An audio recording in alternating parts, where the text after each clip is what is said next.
What if I told you that when someone appears in your dream, it is never random, not once, not ever? Stay with me, because what you are about to hear may completely change the way you understand your dreams from this point forward. For more than 40 years, Edgar Cayce, known as the Sleeping Prophet, gave thousands of psychic readings while in a trance state. People came to him for answers about health, destiny, relationships, past lives, and the hidden spiritual forces shaping human life. But among all of Cayce's astonishing revelations, one of the most overlooked has to do with dreams. More specifically, why certain people appear in them. And I need to warn you now, this is not some soft, comforting theory meant to make you feel better for a few minutes. This goes much deeper than that. According to Edgar Cayce, when someone enters your dream, it can point to hidden soul ties, unfinished karmic patterns, and connections that exist beyond time, distance, and even physical reality itself. Think about that. Have you ever had a dream about someone and then woken up with the strange feeling that they had actually been there with you? Not just remembered, not just imagined, present, as if the dream carried an emotional weight that felt more real than ordinary life. According to Edgar Cayce, that feeling is not meaningless.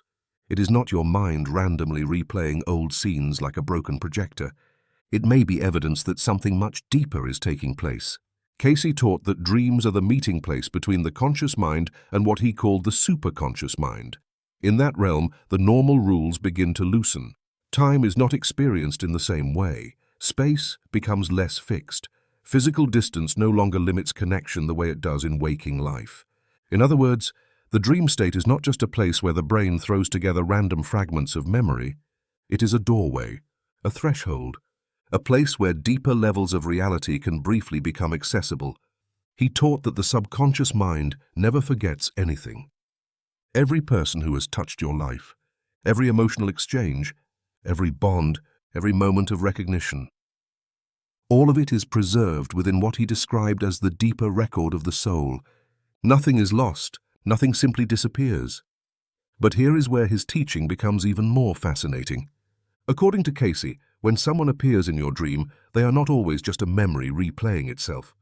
Dreams, he said, operate on multiple levels at once. On one level, yes, they may draw from personal memory, and that changes everything. Because now the question is no longer just, why did I dream about them? The real question becomes, what is my soul trying to show me through them? Cayce described the subconscious almost like a receiver, something capable of tuning into realities beyond ordinary awareness. The conscious mind sees only a narrow band of experience, but the subconscious reaches much farther. It can register emotional signals, spiritual impressions, karmic patterns, and what Cayce believed were connections between souls that continue far beyond one lifetime. Cayce would not dismiss it as meaningless. What connection is being activated? What unfinished energy is being stirred? What deeper message is trying to rise into awareness? And according to Edgar Cayce, there are several possible reasons this happens. Sometimes, he said, the soul is processing an unresolved karmic tie with that person. Sometimes there is unfinished emotional or spiritual business still living beneath the surface. Other times, the dream may reflect a real energetic connection happening on a higher plane, soul reaching toward soul while the body sleeps. And that alone should make you pause. They may be there because your soul recognizes something your waking mind has forgotten. They may be there because the subconscious is acting like a bridge, connecting you to a deeper web of soul memory and universal consciousness. A kind of invisible network where no meaningful relationship is ever truly erased. Then who are they really? And this is where Edgar Cayce's teachings become even more astonishing. Because according to Cayce, the people who appear in your dreams may not be connected to you only through this lifetime. They may be connected to you through many. Cayce taught that souls do not begin with birth and end with death. They continue. They return. They evolve through many incarnations, taking on different roles in different eras while carrying forward the deeper bonds they have formed along the way. That means someone who seems ordinary in your life right now may not be ordinary at all from the soul's perspective. The coworker you barely think about. The person you met briefly but somehow never forgot. According to Edgar Cayce, any one of them may have played a profound role in another lifetime. A parent, a child, a guide, a rival, a protector, but the soul connection remains. And this, Cayce would say, is one reason certain people feel strangely familiar the moment you meet them. You may not understand why you trust them instantly, why they stir something deep in you, or why a brief encounter can feel more significant than it should. Your conscious mind calls it chemistry, intuition. But Edgar Cayce believed your soul is recognizing someone it has known before, and sometimes that recognition rises most clearly through dreams. Now here is where the story gets even more mysterious. Cayce discovered that vivid dreams about someone often come before contact in waking life. You dream about a person you have not spoken to in years, and then suddenly they reach out. Or you wake up overwhelmed by someone's presence, only to hear news about them a day or two later. Most people call that coincidence. Edgar Cayce did not. He described this as a form of soul telepathy. According to Cayce, when two souls share a strong karmic bond, they remain connected beyond physical distance. Time apart does not erase that link. Silence does not erase it either. Beneath the surface of ordinary life, the connection remains active, like an invisible current still moving between two beings. Cayce spoke of these soul ties almost like threads of light stretching across time and space, carrying impressions, emotional signals, and spiritual communication the waking mind often misses. And during sleep, he said, those signals become easier to receive. Why? Because the soul is not as restricted then. In Cayce's view, sleep is not merely rest for the body, it is release for the soul. When the body grows quiet and the conscious mind loosens its grip, the soul becomes freer to move, freer to perceive, freer to meet with other souls on what Cayce called the soul plane. Think about that for a moment. According to Edgar Cayce, some dream conversations may not be symbolic at all. They may be actual interactions taking place beyond the physical world while both people sleep. That vivid conversation with someone from your past, that encounter that felt more real than memory. Cayce would say your soul may have truly met theirs. He also taught that strong emotional relationships create what he called psychic cords, energetic links formed through love, pain, intimacy, conflict, or deep shared experience. These cords do not simply disappear because a relationship ends or because years pass without contact. They remain. And because they remain, certain souls can keep finding each other in dreams long after the waking connection appears finished. But Edgar Cayce went even further than that. He suggested that some dream encounters are not just echoes of the past or signals from the present. Some are arranged in advance. According to Cayce, certain souls plan key meetings before birth. They agree to cross paths in specific ways for spiritual growth, karmic balancing, healing, or awakening. If that is true, then some dream visitors are not random figures passing through your mind. They are part of your deeper destiny. And this leads to one of Cayce's most important ideas of all. When someone appears in your dreams again and again, it may signal unfinished soul business. Cayce called this soul debt. Not debt in a financial sense, not punishment, not even necessarily romance, but unfinished spiritual energy between two souls, a lesson still unlearned, a wound still unhealed, a truth still unrecognized. This is why difficult people often return in dreams. Not because your mind is stuck for no reason, but because the soul is still working on something deeper. A painful ex may not represent lost love. A harsh parent may not represent only memory. According to Cayce, they may represent karmic lessons that are still active and asking to be understood. And once you see that, recurring dreams stop looking like random emotional leftovers. They start looking like messages. Messages about what still needs to be healed, completed, or remembered between you and another soul. Now this is where Edgar Cayce's teachings become deeply uncomfortable, but also deeply liberating. Because according to Cayce, some of the most painful relationships in your life were not random. They were chosen, not by your personality, not by your conscious mind, but by your soul before you were born. Cayce taught that souls do not come into life blindly.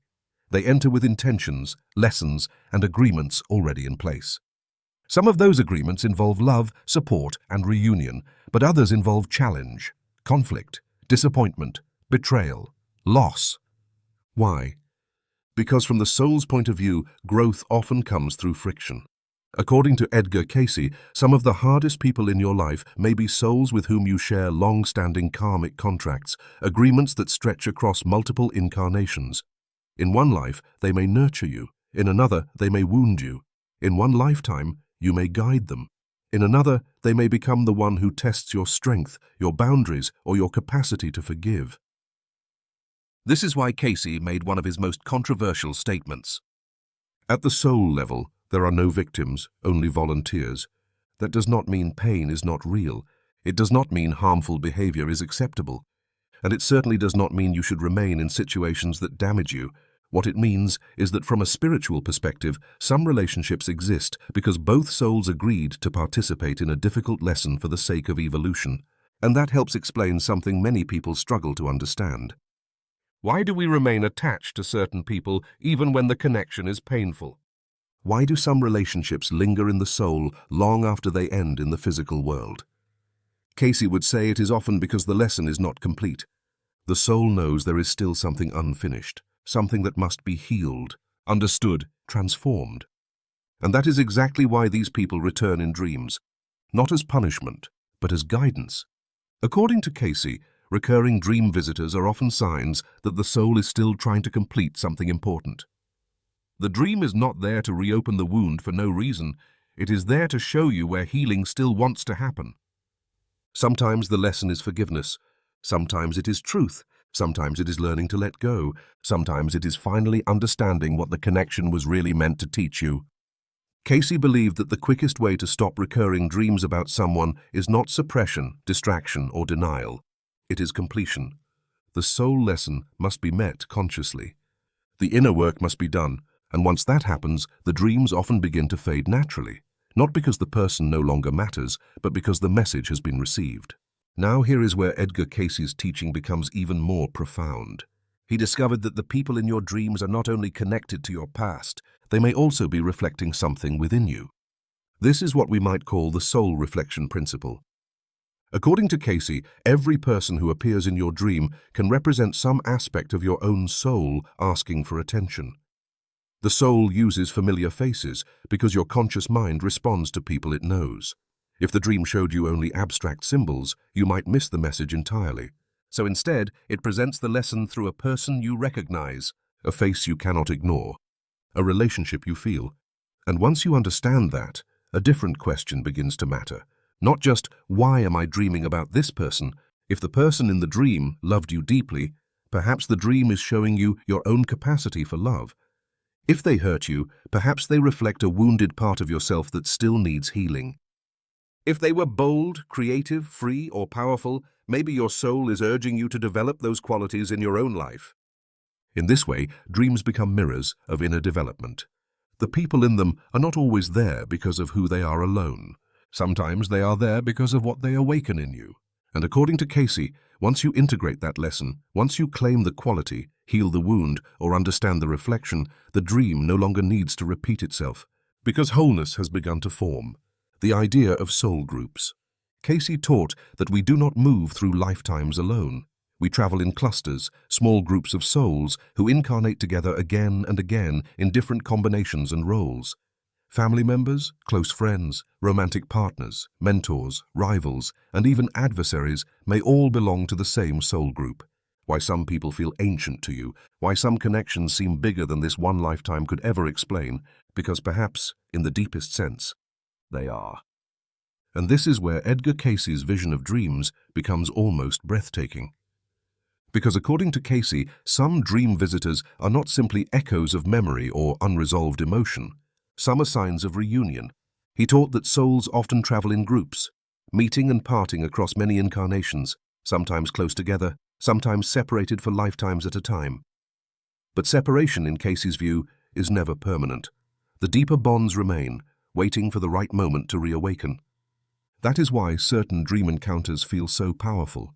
A face you do not fully recognize, yet somehow know, a presence that feels ancient, a stranger in the dream who carries an emotional weight far greater than the dream itself seems to justify. Cayce would say that some of these encounters are signs that a soul group member is returning to your field. The dream may come first, preparing your consciousness for a future meeting in waking life. In that sense, the dream is not just symbolic, it is a preview, a signal from the deeper self that someone significant is on their way back into your story. Some may be future teachers, future friends, future turning points in human form. Now, Edgar Cayce also discovered something even more comforting. He taught that dreams can become channels for guidance from spiritually advanced souls. Sometimes these are souls we have known personally, loved ones who have passed on, mentors whose presence still lingers, or souls from our larger spiritual circle who have grown beyond the level of ordinary earthly awareness. They may be real moments of spiritual support, instruction, comfort, direction. In the dream state, the conscious mind relaxes enough for guidance to come through. And according to Cayce, the soul can then receive truths, reassurance, and even correction in ways that waking life often blocks. This is why certain dreams feel unusually clear, almost holy. Why some dream conversations leave behind wisdom that feels far beyond your normal thinking. Cayce would say that in those moments, and nowhere does that idea become more moving than in his teachings about love. According to Edgar Cayce, true love is not created by chance. It is soul recognition. It is the moment one eternal being remembers another. He taught that love is not confined by death, distance, time, or physical separation. Real love survives all of it. It changes form, but it does not disappear. A soulmate may be a parent, a child, a friend, a teacher, a brief but life-changing encounter. We may have several soulmates in a single lifetime, each serving a different purpose in our spiritual evolution. So when someone you love appears in your dreams, the dream may be doing many things at once. It may be celebrating the bond, preparing you for reunion, or helping you absorb what that love came into your life to teach. This is especially important when it comes to lost love, because dreaming about someone you once loved does not always mean you are meant to reunite physically. Cayce would caution against making that assumption too quickly. Sometimes it is helping you integrate the spiritual gift that relationship brought you. The love may have ended in form, but not in meaning. He taught that deceased loved ones may sometimes visit through dreams in very real ways, not as fantasy, not merely as grief replaying old memories, but as genuine soul contact. According to Cayce, love creates bridges between dimensions. It opens pathways through which souls can still comfort one another, reassure one another, and remain present across the threshold of death. That is why some dreams of the departed feel so peaceful, so vivid, so unmistakably real. Love, he said, continues, and every act of genuine love adds light to what he called the soul record, a lasting spiritual imprint that never fades. Now all of this leads to one final truth that is just as important. Painful dream visitors are not punishment. If someone who hurt you appears in your dreams, Cayce would say your higher self is not tormenting you. It is offering you a safe place to heal. He described unresolved emotional wounds almost like psychic infections in the soul body. Left unhealed, they continue affecting your life beneath the surface. But dreams create a space where those wounds can be brought forward gently, where pain can be seen, felt, and understood without needing to physically relive the original event. And according to Cayce, healing begins the moment you stop asking only, "Why did this hurt me?" and start asking, "What was my soul trying to learn through this pain?" And this is where Edgar Cayce's teaching becomes not only profound, but deeply practical. Because according to Cayce, one of the highest uses of dreams is forgiveness, not forced forgiveness, not superficial forgiveness, and certainly not pretending that harm did not happen. What Cayce described was something much deeper, dream forgiveness as soul release. In his view, forgiveness is not about excusing cruelty or denying pain. It is about seeing beyond the surface event and recognizing the soul-level lesson hidden inside the experience. It is the moment when you stop relating only to the wound and begin relating to the growth that the wound demanded of you. That shift changes everything. Because as long as pain remains locked in resentment, the soul stays bound to the experience.